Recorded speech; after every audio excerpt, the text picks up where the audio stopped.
ang mga kwento ng pag-ibig, kwento ng buhay at kwento ng pag-asa dito sa Barangay Love Stories. Love Stories.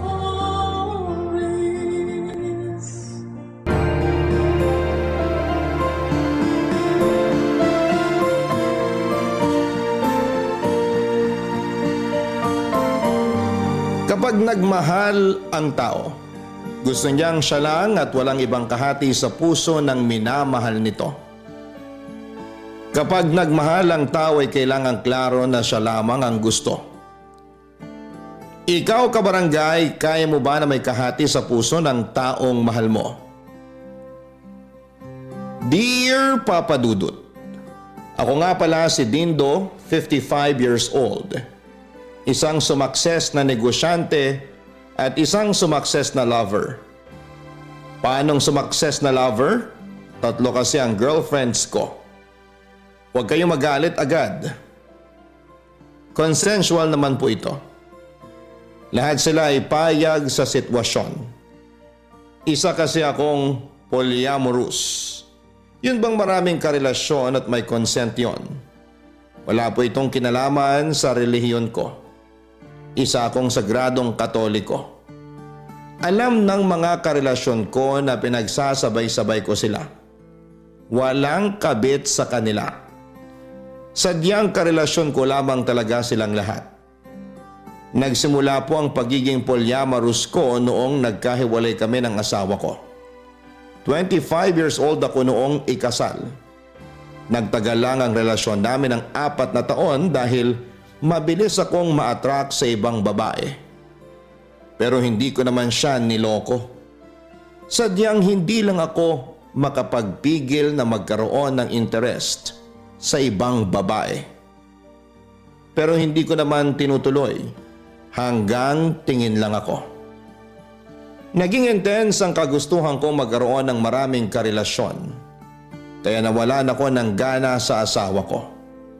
Inamin ko sa kanya ang totoo at nagkahiwalay kami. Natagalan bago ako magkaroon ulit ng karelasyon kasi gusto ko na ngang subukan yung maraming karelasyon. Pero walang pumayag. Hanggang sa nakilala ko si Jem, 35 years old, liberated at dating lumaki sa ibang bansa.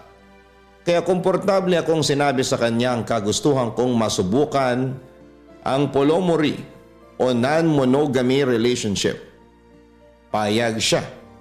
Gusto rin daw niyang mag-explore.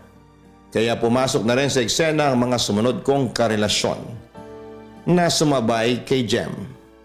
Sumunod ay si Mela, 30 years old, at ang pinakabago na si Ruby, 25 years old.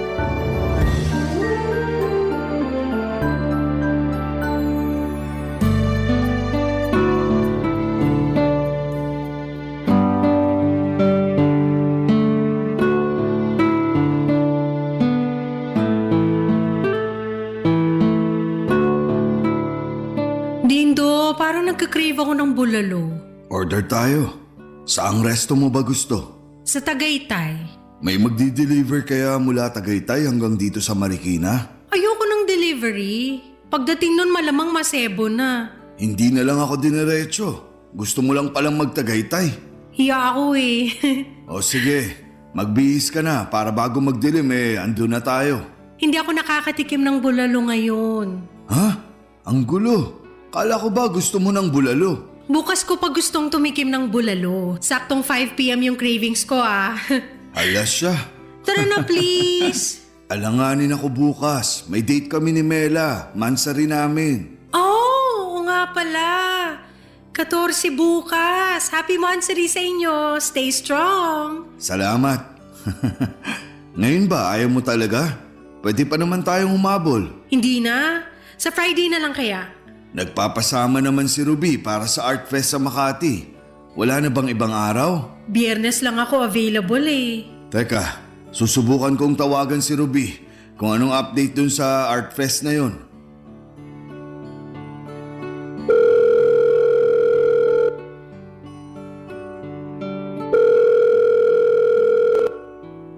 Hi, Dindo baby. Bakit? Ruby, tuloy ba tayo sa Friday? Oo naman.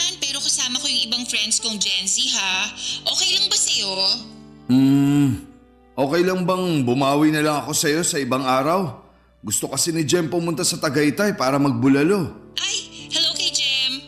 Sige, go lang kayo sa Friday kasi naisip ko rin baka hindi ka makarelate sa usapan namin ng friends ko. Bawi ka na lang sa akin bukas. Coffee date tayo. Nako, yun lang. May date kami ni Mela bukas. Mansari namin. Oo nga pala no. 14th pala bukas. Uy, happy monthsary. I-text mo ako kung kailan pa next na available ka. Tapos kung saan mo gustong pumunta. Babawi ako sa'yo, promise. Sige, check ko mamaya sa schedule ko. Sige na baby, may pinapanood kasi akong K-drama ngayon. Ang intense na ng mga nangyayari. Usap na lang tayo later ha. Bye! Love you! Bye! Love you too!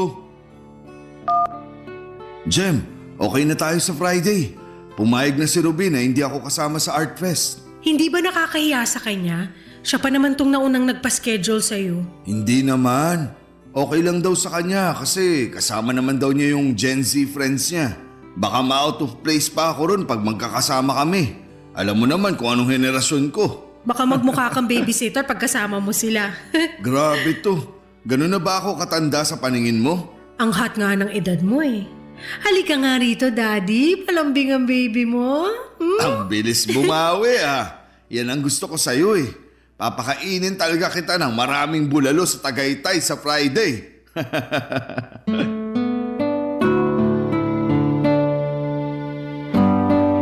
Ang swabe lang ng relasyon ko sa tatlong girlfriends ko, hindi ba?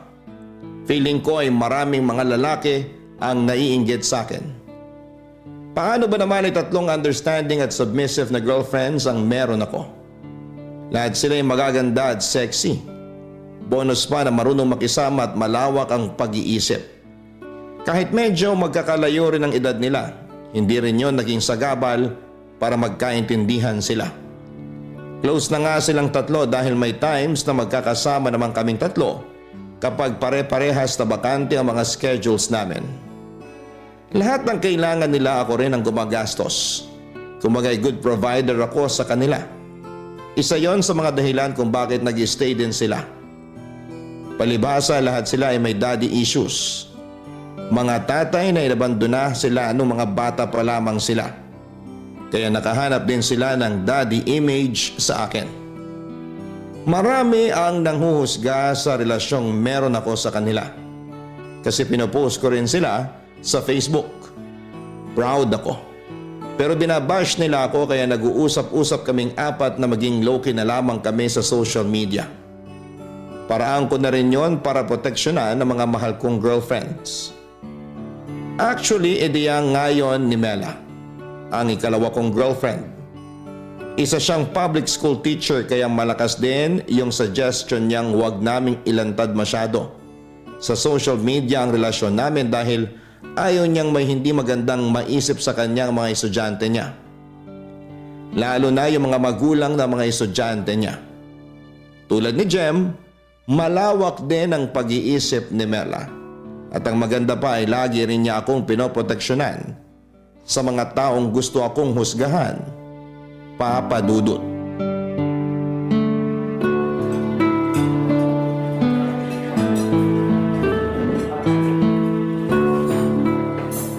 Masarap tong in-order kong fresh oyster. Gusto mo ba? Nako, pass.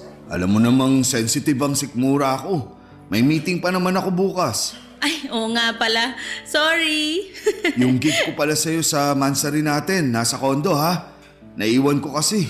Sorry talaga, hindi ko nadala. Nagmamadali na kasi ako eh. Okay lang yon. Ano ka ba? Alam mo namang hindi ako mahilig sa regalo. Hindi ko naman love language yan. Oo nga pala. Quality time ang love language mo. At consideration. Ha? May bagong love language na pala? In-update ng mga Gen Z. Gusto ko, i-consider mo pa rin ako sa mga plano mo o desisyon. Kahit tatlo kaming karelasyon mo. Lagi naman, di ba? Alam nyo namang kinakausap ko kayo isa-isa kung may mga gagawin akong desisyon. Kino-consider ko rin syempre ang mararamdaman nyo. Alam mo yan. Alam nyo lahat yan. Alam ko naman. Gusto ko lang uli ipaalala. Hindi ko yung nakakalimutan, no? Kaya nga ang swerte ko sa'yo eh. Kasi kahit 3 kaming karelasyon mo, hindi mo pa rin nakakalimutan ang responsibilidad mo sa akin. Time management lang yan. Tsaka maraming pera. Hindi ka naman pwedeng pumasok sa ganitong klaseng relasyon kung butas ang bulsa mo, di ba? Siyempre, kailangan kong i-provide ang needs nyo. Lalo sa mga date natin. Ay, ang swerte lang talaga naming 3 sa'yo. At swerte rin ako sa inyo, no? Sobrang understanding nyo. Hindi ko alam kung bakit ako binagsakan ng ganitong biyaya. Tumatawag si Ruby. Sagutin ko lang, ha? Hello, Ruby? Hello, Dindo? Tapos na ba kayo sa monthsary date nyo ni Mela? Hindi pa. Kakasimula pa lang namin. Na-traffic kami kanina eh. Bakit? Bored kasi ako ngayon eh.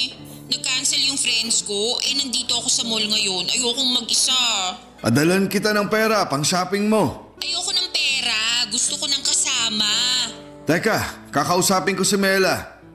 Mela, si Ruby nagpapasama sa mall. Nag-cancel daw friends niya sa gala nila. Papuntahin mo na lang kaya siya rito para safe siya. Ang fragile pa naman ni Ruby.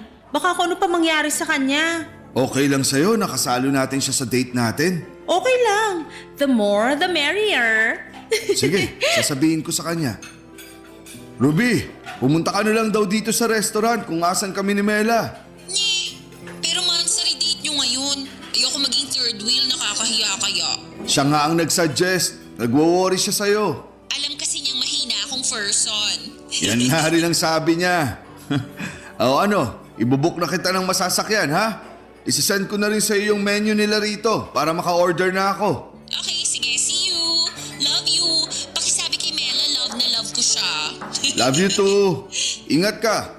Send mo sa akin yung location mo para mabook ko na masasakyan mo. Okay po. Pumayag si Ruby? Oo, ibubuk ko lang siya ng masasakyan. Thank you, Mela, ha? Para saan? Sa pagiging understanding at caring mo. Kaya mahal na mahal kita eh. Love you. Love you too.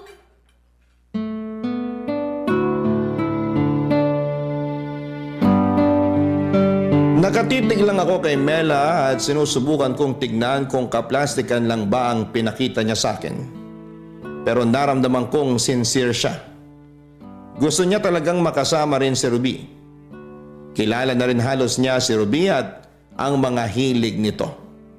Siya na nga rin ang nagsuggest ng orderin ni Ruby at pumayag naman si Ruby dahil yun daw ang gusto niya. Nakakatuwang pagmasdan kung gaano nagmamahala ng mga girlfriend ko. Nang makarating na nga si Ruby sa restaurant, una pa niyang niyakap si Mela kesa sa akin. Mas kinumusta pa niya si Mela at mas nakapag-usap pa silang dalawa.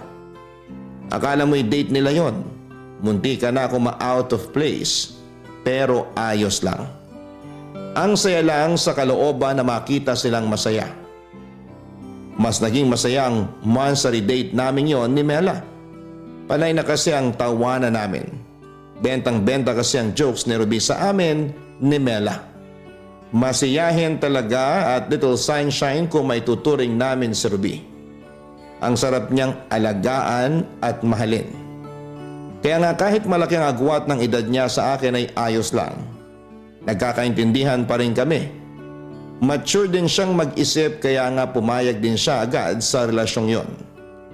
Aware na raw siya sa ganong klase ng relasyon base na rin sa mga kwentuhan ng mga kamag-anak niyang nasa ibang bansa at liberated. Kaya hindi natagalan ang pagpapaliwanag ko sa kanya noong time na nililigawan ko pa nga siya. Gusto rin daw niyang masubukan at so far ay wala naman siyang naging reklamo dahil tulad ng sinabi ko, lahat ng kailangan niya na ibibigay ko. Hindi lang sa kanya, kundi pati na rin kina Jem at kay Mela. Barangay Love Stories. Barangay Love Stories. Kung schedule lang naman ang pag-uusapan, baka nagtataka na rin kayo kung paano ko nahahandle ang oras ko sa 3 karelasyon ko.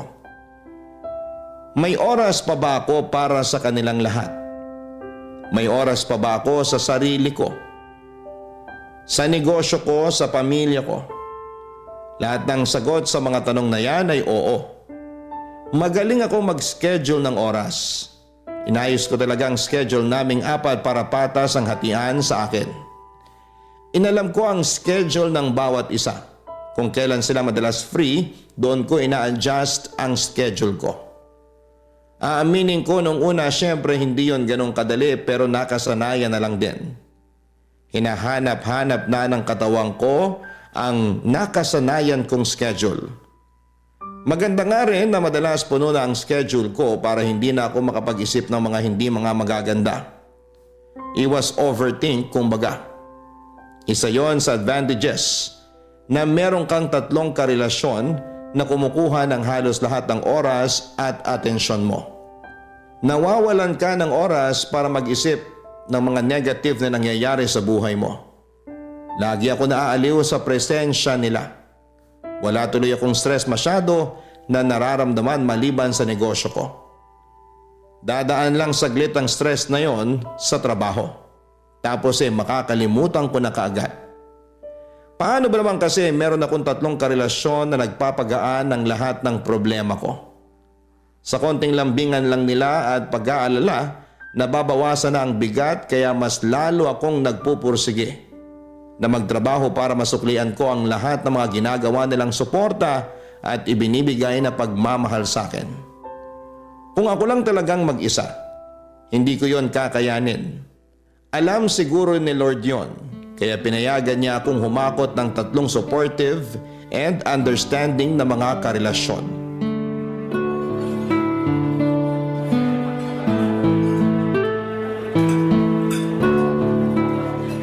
Paborito ko talaga rito sa Binondo. Ang sarap ng pagkain! Heaven! Kaya nung niyaya niyo ako ni Dindo, umuo agad ako. Panalo yung asado nila rito, di ba, Dindo? Kahit saan pa tayo kumain, basta kasama kayong 3, masarap lahat. Busog palagi. Bakit kasi hindi sumama si Ruby? Sayang naman. Kompleto na sana tayo ngayon. Tama. Eh di sana narinig pa niya ng buo tong pangbobola ni Dindo sa atin. Tinatapos pa raw niya yung K-drama na pinapanood niya. Ang dami na raw kasing spoiler sa Facebook. Ay, gets. Lagi ko nga nakikita yung rants niya sa Facebook tungkol dyan sa mga spoiler. Nakasad react nga ako madalas sa mga post niya para ipakita yung support ko. Yung bunso pa naman nating yun, pet peeve talaga ang spoilers ng K-drama. Nakakamiss tuloy kasama si Ruby. Ilang araw na siyang hindi nagpapakita sa akin eh. Iba kasi kapag nahook ka na sa K-drama, ang hirap ng bitawan ng cellphone mo. Umabot din ako sa ganong phase, no? Buti nga't natigilan ko. Paano mo natigilan? Wala nung nakilala ko si Dindo. Hindi ko na kailangan kiligin sa mga K-drama kasi nakahanap na ako ng real life opa. Oh, sino ngayon ang magaling mang bola, ha? Kiniligang sikmura ako ron ah. Hindi ko alam kung dala ba ng betsin na nakain ko o dahil lang sa sinabi mo, Jem. Teka, competitive ako. Wait ka lang, Jem. May pangbobola rin ako kay Dindo mamaya. Magpapatunaw lang ako saglit. Ay, Okay ka lang, Jem? Ang lalim ng hugot ng buntong hininga mo ron ah. May problema ba? wala naman. Tigilan mo nga ako. Kilala na kita. Kwento ka na. Andito kami ni Dindo para sa'yo. Kasi ang saya ko lang kapag kasama kayo. Lalo pa pag andito si Ruby. Nasisenti ako lalo na pagpauwi na ako sa apartment ko. Tapos mag-isa na lang ako ulit. Mag-isa rin ako sa apartment ko at gets ko yung sinasabi mo. Malungkot talagang maging mag-isa. Oh, wag na kayong malungkot. Pati ako nahahawa sa inyo eh. Balik tayo sa usapang betsin. Ay, okay. Malungkot na nga kayo. Ano bang magagawa ko para maging masaya ulit kayo? Wala naman.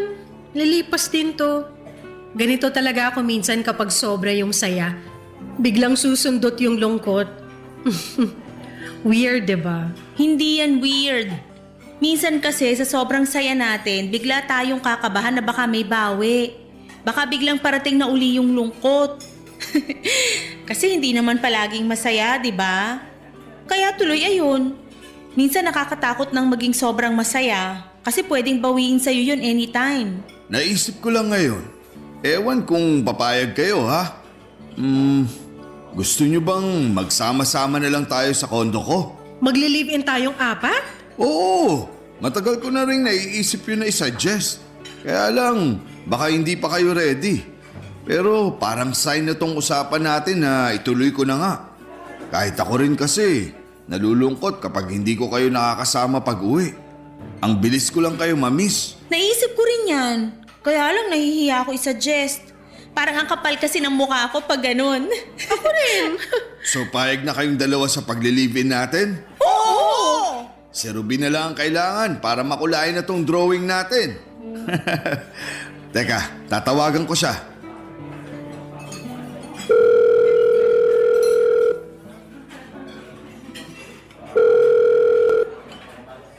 Hi, Dindo! Ruby, may good news kami para sa'yo. Ready ka na ba?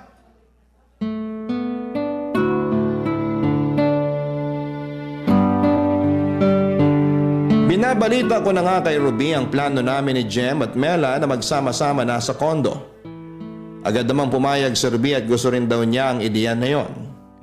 Malaking tipid yon sa kanya lalo't hindi na siya uupa pa. Makakapag-abot na raw siya ng mas malaki sa mga magulang niya. Natuwa naman sina Mela at Jem sa sinasabi ni Ruby. Yun lang naman ang siselyo noon sa usapan namin.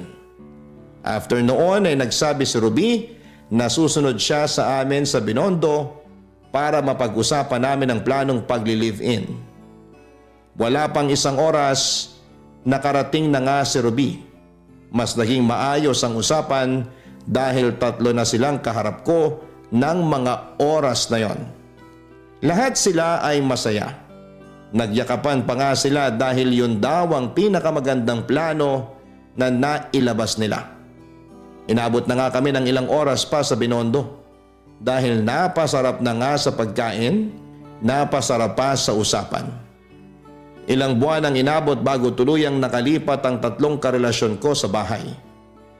May mga inayos pa rin kasi sila sa dati nilang inuupahan. Kasabay noon ay pinagbebenta na rin nila ang mga appliance nila na hindi nila pwedeng isiksik sa kondo. Damit lang at ibang gamit pang babae ang dinala nila sa paglipat nila. Alam naman kasi nila na kompleto ako sa appliance at ibang gamit. At nangako ako sa kanila na kung hindi pa sapat ang mga gamit ko, ipagbibili ko sila oras na makasettle silang 3 sa kondo. Sa unang Sabado na magkakasama kami sa sala, masaya kaming nag-uusap-usap. Kahit puyat kaming 4 dahil nga napasarap sa kwentuhan noong isang gabi, ay makikita mong puno pa rin kami ng enerhiya sa katawan. Kahit ako nga mismo na may edad na ay sinusubukan ko pa rin makahabol sa usapan at harutan nilang 3, papadudot.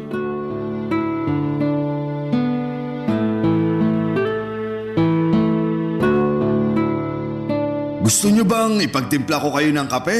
O umorder na lang ako? Huwag na. Baka mamayang gabi hindi na naman tayo makatulog. Gusto na naman yata ni Dindo magpuyat eh. Nasusulit niya ang pagpupuyat kasi nilalambing natin siya eh. Enjoy na enjoy siya sa cuddles. Sobra nyo naman akong i-judge. Baka lang kako gusto nyong sumigla ulit kaya nag-offer ako ng kape. Parang palobat na kasi kayo. Mukha pa ba kaming lowbat para sa'yo? Para na nga kaming kitikiti sa likod oh. Fully charged pa kami. Kumalma na lang muna tayo dito sa sala. Ayos naman kami, Dindo. Baka mabore kayo ha? Sabihin nyo lang kung anong kailangan kong gawin para mapagsilbihan ko kayo.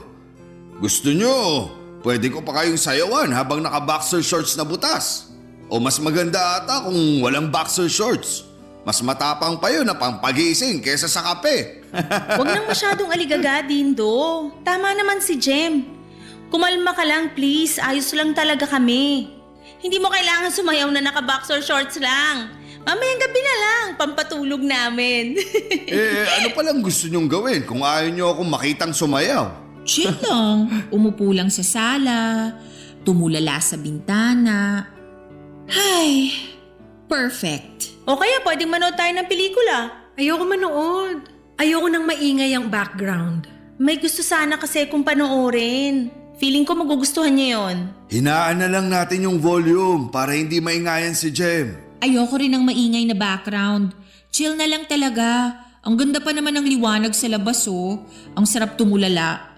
Mamayang gabi mo na lang panoorin yung movie na sinasabi mo, Ate Mela. Maka Ate Mela naman to? 5 years lang naman tanda ako sa'yo. Saka baby-faced ako, no? Kahit babyface ka, mas matanda ka pa rin sa akin. Char! Uy, wag ganyang biro, Ruby ha.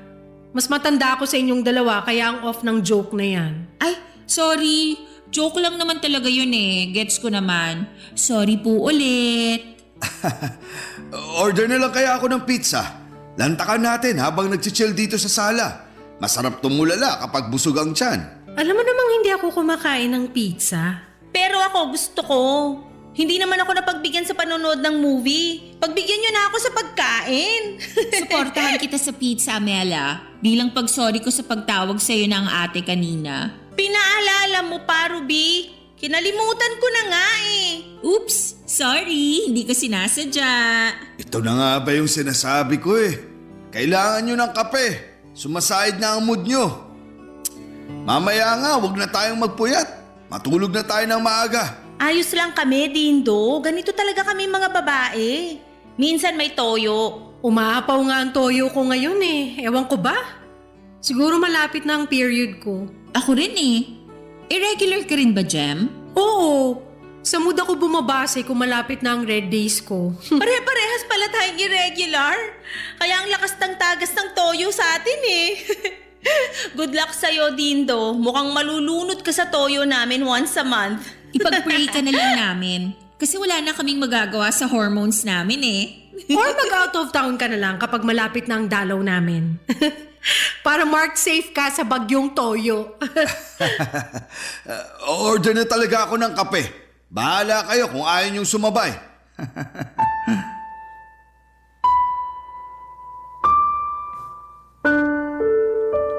Aaminin kong medyo nakaramdam ako ng takot nang marinig ko ang tensyon sa pagitan nilang tatlo. Yun kasi ang unang beses na narinig ko na nagkokontrahan sila. Sa ilang taong ko na kasi silang nakasama ay hindi naman sila ganong kung umasta. Mabuti na lang at mabilis na ubos ang toyo. Mabilis na naapula ang apoy. Nagbalik na ulit sa masayang usapan. Pero kabado pa rin ako at palaging nakabantay. Ayokong magtalong muli sila at lumalim yon. Ako kasi ang kawawa. Ako ang dapat nasa gitna. Pero sa unang beses na nag-overthink ako ay malamang kapag nagtalo-talo sila. Tatanungin nila ako kung kanino ako papanig sa kanila. Ayoko namang may panigan, alam kong sasama ang loob ng mga hindi ko pipiliin. Hindi pa man din yon nangyayari pero kabado na ako kung sakali. Napansin nila ang pagkabahala sa mukha ko. Nagtanong sila at sa unang pagkakataon, napilitan akong magsinungaling. Sinabi kong may iniisip lamang akong bagong pakulo sa negosyo ko. Pagkatapos noon ay nagpaalam na ako sa kanila para kunwari ay lalabas muna para puntahan ang negosyo ko. Pero ang hindi nila alam, lumabas lamang talaga ako para magpahangin. Nagtungo ako sa paborito kong coffee shop at doon nagpakalunod muna sa kape habang nakatulala at iniisip kung tama ba ang naging desisyon kong i-live-in ang tatlong girlfriends ko. Wala akong nakuhang sagot ng mga oras na yon. Pero sapat na sa akin na nasayara ng kape ang sistema ko. Kahit papaano, na-relax ako at mas nag-lean sa positibong mangyayari ngayong kasama ko na silang tatlo sa iisang bubong. Barangay Love Stories. Barangay Love Stories. Sa pagdaan nga ng mga araw ay hindi ko na maintindihan kung saan ako lulugar.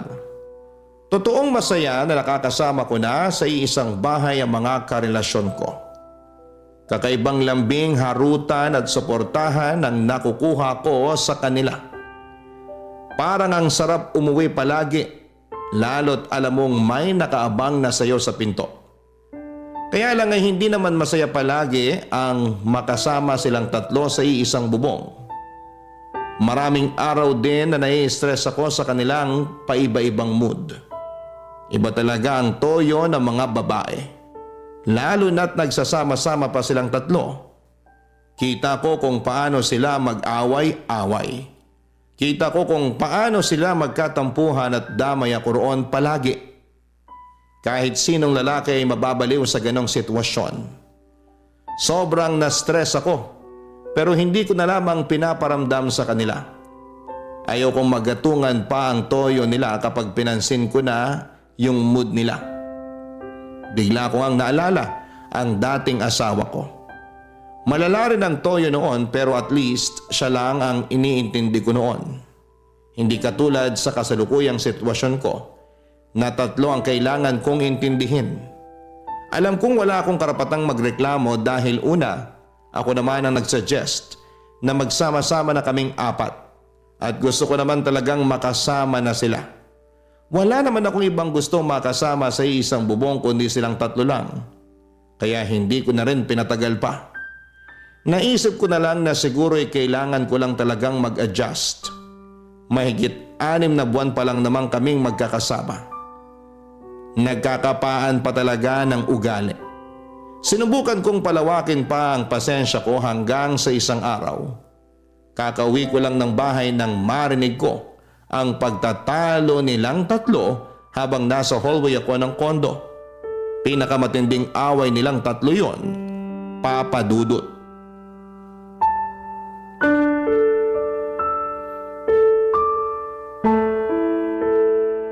Ang sinasabi ko lang sa'yo, Ruby, maging masinop ka man lang sana. Kababae mong tao ang dumi mo sa bahay. Huwag mo kong sinisigawan. Nanay ba kita? Hayaan mo lang lahat ng dumi ko dyan. Aayusin ko pagkatapos kong manood nitong K-drama. Alam mo na ngang nirarush ko na tong tapusin para makapaglaban na agad ng bedsheets at tuwalya natin. Pero inuunahan mo pa ako ng pagbubunga nga. Ruby, hindi naman dapat ganyang makipag-usap. Gusto lang naman namin sana na matuto ka maging masinop sa kalat mo. Alam ko namang makalat ako. Pero kung makapagsalita kasi tong si Mela, akala mo baboy na ang tingin sa akin. Dapat nga hindi kayo kumpara sa baboy eh. Mas malinis pa yung tulugan ng baboy kesa sa'yo. Wow, nagsalita naman tong Reyna ng kalinisan. Eh hindi ka nga maayos magkusot ng panty mo? Kala mo ba hindi ko nakikita kapag nakasampay na yung mga panty mo? Kita pa rin yung mga bakas. Ew! Sino ngayon ang dapat ikumpara sa kulungan ng baboy? Aba talaga? Ano ba nangyayari sa inyo? Rinig na rinig sa hallway ang mga bibig nyo. Yung mga katabing unit natin, nagsilabasan na para makiusoso sa inyo. Pinagsasabihan lang namin si Ruby. Masyado kasi siyang makalat eh. Masyado ka namang nagmamalinis, Aling Jem. Tignan mo nga yung cabinet mo, ni hindi mo matupi ang mga damit mo. Aakalain mo mga damit pa rin sa labahan sa sobrang gulo. Konti na lang talaga, Ruby. Nagtitimpi na lang ako sa'yo, ha? Ako na nga lang umaawat sa inyo. Ganyan ka pa sumagot sa akin? Isip bata ka pa rin talaga. Teka nga lang. Isip bata ko.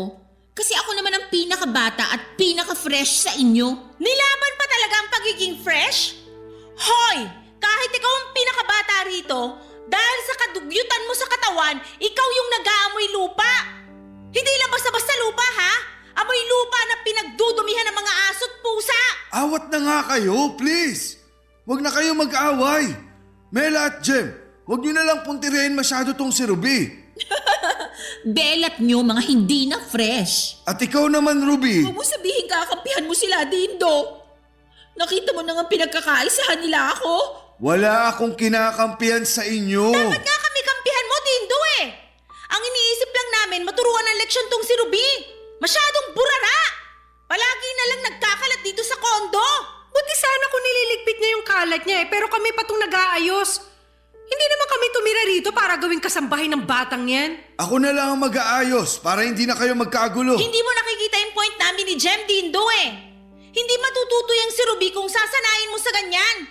Dapat malaman niya na sa bahay na to, patas-patas lang kaming tatlo. Hindi siya ang prinsesa rito.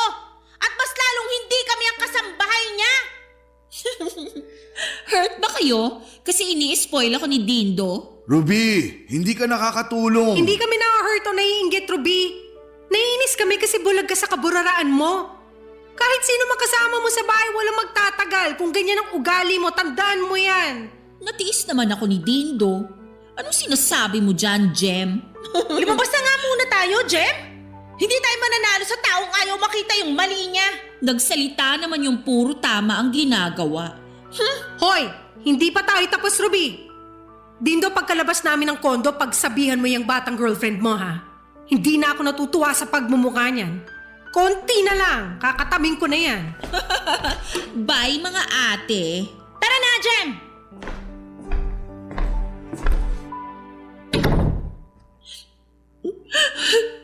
Nakita mo na kung paano nila ako pinagkaisahan. Hindi ka ba naaawa sa akin? Huwag ka nang umiyak. Magpakalma ka rin tulad nila. Gusto mo rin bang lumabas muna para makapag-relax? Ipagbubuk kita ng masasakyan kahit saan mo gustong pumunta. Hindi mo ako sasamahan? Ayaw mo bang kasama akong mag-relax? Kasi syempre, di ba? Dapat may alone time ka rin para mas makapag-isip-isip ka ng tama. Hindi naman yun yung kailangan ko eh. Kailangan ko na damayan mo ko. Kailangan ko ng kakampi. Kakampi naman kita, di ba, Dindo? Baby? Hanggat maaari, ayokong may kampihan sa inyo. Kasi pare-pareho ko kayong mahal. Pero ako ang paborito mo, di ba? Yun naman ang lagi mong sinasabi sa akin kapag tayong dalawa lang ang magkasama. Ako ang pinakamalambing, ang pinakamasarap kasama, di ba? Aminin mo. Sobra nga ang lambing mo. Kaya alam. Sabi na eh. Pinatulan mo lang ako kasi bata ako. Pangyabang mo lang ako. Hindi totoo yan, ha? Kung hindi totoo, bakit hindi ako ang piliin mo? Ayokong may kinakampihan sa inyo. Gusto ko maging patas palagi pagdating sa inyong tatlo. Alam ko namang normal lang na magkaroon ng pagtatalo sa pagitan yung tatlo. Magkakaayos din kayo. Tingnan mo mamaya, pagbalik ni na Jem at Mela, kalmado na sila. Ang ibig kong sabihin, piliin mo na ako. Ako na lang kasing mag-isa. Wala ka naman nang hahanapin pa pag ako ang kasama mo. Kung ano ang kayang gawin ni na Jem at Mela, kaya ko pang higitan. Pag nawala na sila rito, wala ka ng ibang sakit ng ulo kasi wala na akong makakaaway. Kung gusto mo nga, kukuha na ako ng kasambahay. Ako pang magbabayad para laging malinis ang bahay. Hindi natin kailangan sina Jem at Mela. Mas makakatipid ka kung ako na lang.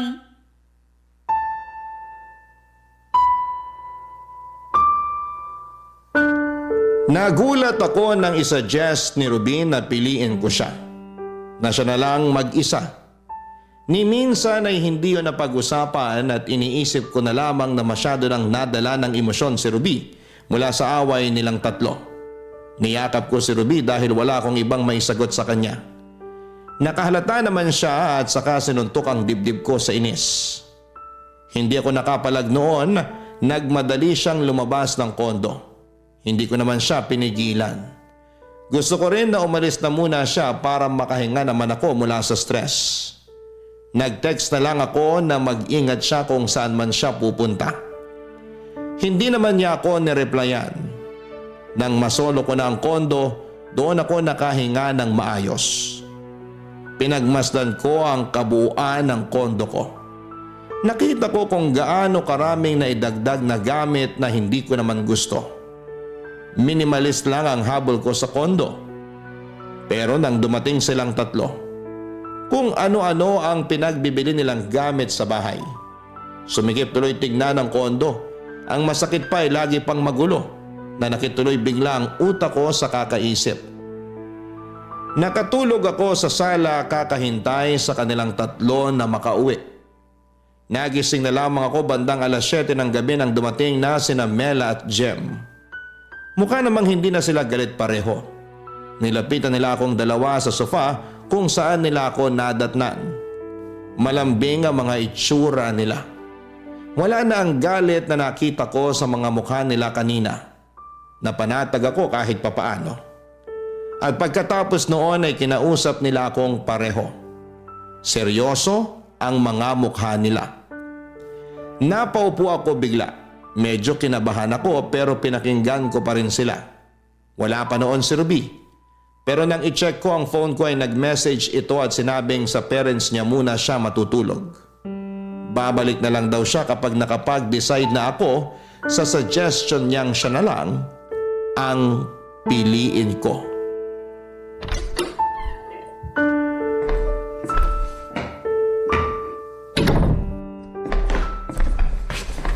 Nasaan si Ruby? Umalis. Doon daw muna siya sa bahay ng parents niya. Good. Kailangan natin mag-usap ngayon habang wala pa si Ruby. May problema na naman ba? Alam mo namang hindi pa tapos ang issue namin kay Ruby, di ba? Lumabas lang kami para magpakalma ni Mela. At mapag-usapan kung ano yung pwede natin gawin kay Ruby. Gawin kay Ruby? Gusto namin na paalisin mo na siya rito. Hindi naman siya nakakatulong eh. Aminin mong siya ang pinakamalalang ugali rito. Palibhasa bata pa at hindi marunong tumanggap ng pagkakamali. Saka tingnan mo naman tong kondo. Napakarumi palagi. Nagtiis kami ng ilang buwan na nagliligpit ng mga kalat niya. Pero ngayon suko na kami. Palala na siya ng palala eh. Walang makakatiis sa ugali niya. Pagsabihan na lang. Nakita mo naman kung ano nangyari kanina, di ba? Hindi na siya nadadaan sa pakiusap. Kailangan na niyang umalis dito. Pero... Alam ko napamahal ka na sa kanya. Pero hindi naman siya ganun kalaking kawalan. Andito pa rin naman kami ni Jem. Tutulungan ka namin makamove on sa kanya. At kung sakaling hindi pa kami sapat, kami na lang mismo ang maghahanap ng kapalit ni Ruby. Kung gusto mo pa rin ng batang katulad niya, marami kaming rereto sa'yo. Ang kaibahan lang, malinis na yon at marunong makisama. Para hindi na nagkakagulo rito sa bahay. Para rin sa'yo tong ginagawa namin. Tama si Jem. Marami pang ibang babae dyan. Pero iba pa rin si Ruby. Bakit ba may pakiramdam ako na hindi totoo yung sinasabi mo na patas ang pagmamahal mo sa amin? Sobrang patas ng pagmamahal ko sa inyong tatlo. Kaya nga ayoko na may naaagrabyado kahit isa man sa inyo. Nagpapalusot ka na lang eh.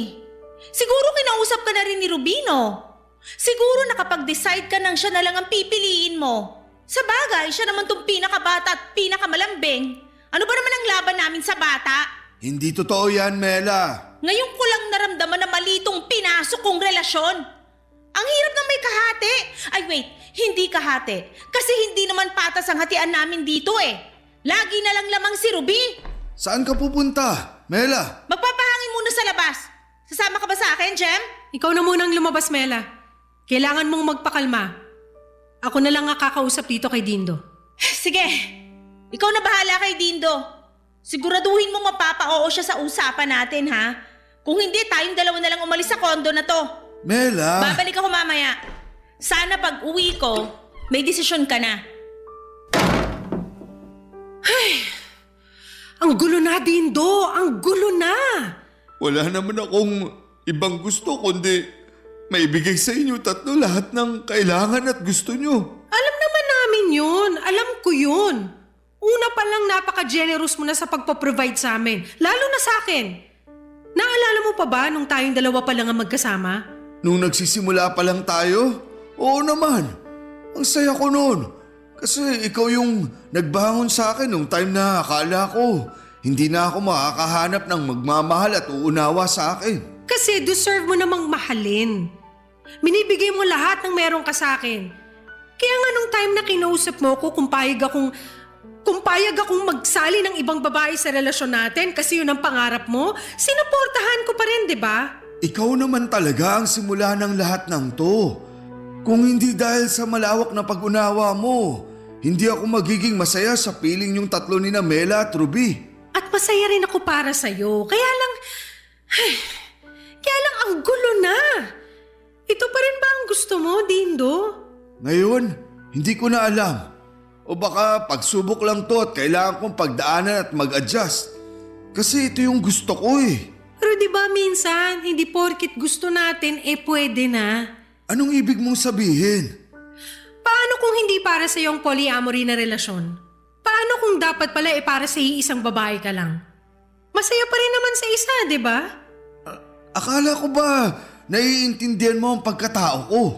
Ang pagiging polyamorous ko? Naiintindihan ko yan. Buong puso, maniwala ka. Kaya lang sa gulo na nangyayari ngayon, okay ka pa ba ron? Ayaw mo bang subukan sa isa lang? Hindi ko naman kayang bitawan kayong lahat. Mahal ko na kayo eh. Hindi mo kami bibitawan lahat. Paanong... Dalawa lang ang bibitawan mo. Sina Ruby at Mela. Ako lang itira mo. Kasi di ba ako naman yung una? Ako naman ang nagbukas sa'yo sa mundo ng polyamory. Ako na rin ang magsasara. Ako na lang ang piliing mong mag-isa, Dindo. Ako na lang. Nakatitig lang si Jem sa akin habang pinipilit akong tanggapin ang inaalok niyang monogamy. Yun bang siya lang ang dapat kong piliin? Hindi ako agad nakaimik at mas lalo akong naguluhan. Tama ba ang sinasabi niyang magulo kapag marami? At tama lang ba na siya lang ang piliin ko? Una si Ruby ang nagpupumilit na siya ang piliin ko. Habang si Mela naman, silang dalawa ni Jem ang dapat ko raw piliin at sila nang bahalang maghanap ng ikatlong ipapalit kay Ruby. Si Jem ay palihim naman akong kinausap para sabihin siya ang una sa lahat at siya ang higit na may karapatan sa akin. Nagkagulo na. Walang kahit na anong material na regalo ang pwede kong maibigay sa kanila para magkaayos silang tatlo. Ang tanging regalo na pwede kong ibigay sa kanila marahil ay yung mapagbigyan ko sila sa gusto nila. Pero ang hirap ng hinihiling nila. Hindi ko kayang mamili sa pagitan nilang tatlo. Mahal ko silang tatlo. Patas ang nararamdaman ko para sa kanila at alam ko yon. Yon ang katotohanan. Lagi akong honest sa nararamdaman ko. Pero ng mga oras na yon, hindi ko alam kung kailangan ko na bang magsinungaling sa kanila para hindi na magulo. Paano ko ba maibabalik sa dati ang lahat? Paanong magiging maayos ulit yung samahan nilang tatlo? Kailangan bang hindi na kami sa isang bubong nakatira? Kasi nung gano'n ang setup ay hindi naman nagkaroon ng gulo. O dapat bang may piliin na ako isa sa kanila? Pero ramdam ng puso ko na gusto ko pa rin silang makasama. Pero sila ay gusto nilang mamili na ako at may kailangan na akong bitawan. Ano po bang dapat kong gawin? Sana'y matulungan ninyo ako sa pagdidesisyon. Maraming salamat po sa pag-unawa sa aking sitwasyon at sana ay magawa ninyo akong tulungan sa kinakaharap kong problema. Ang iyong kabarangay forever, Dindo. Ako, gigil na gigil talaga ako sa nangyayari sa kwento natin. O ikaw, kabarangay, kumukulo rin ba dugo mo? Pwede kang mag-iwan ng comment sa ating comment section.